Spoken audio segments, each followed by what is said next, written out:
Hi, I'm Clay Carlino, and I am still not driving my 2014 Dodge Charger. So I took the car to get the enhanced safety inspection last week, and it did not pass.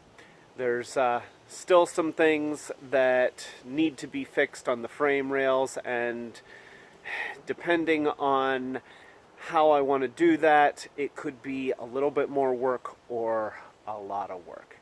So we're going to see, but that's not what this video is about.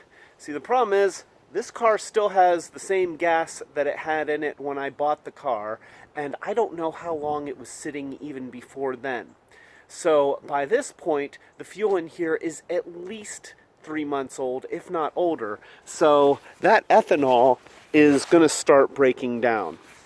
So I wanted to put some fuel stabilizer, which that's what this is. This is a fuel stabilizer. I add this to the gas. It says that it treats up to 40 gallons.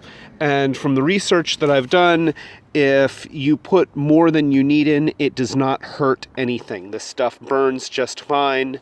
So I'm just going to put the whole container into the gas. But then I went to put in a funnel,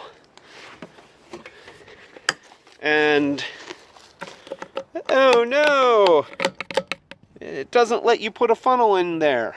See, this has safety tabs on either side of the hole. So you have to have a funnel that's exactly the right diameter in order to release that metal tab.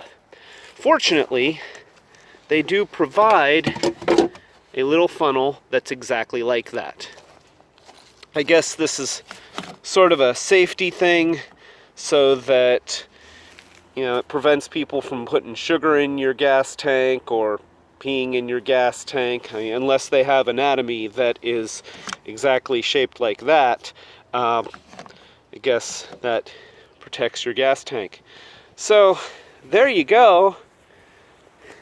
Now you can see how you do not need to be afraid when you want to either use a gas can to put gas in your tank or put fuel stabilizer or an additive. Now you know you need a special funnel, and then no problem.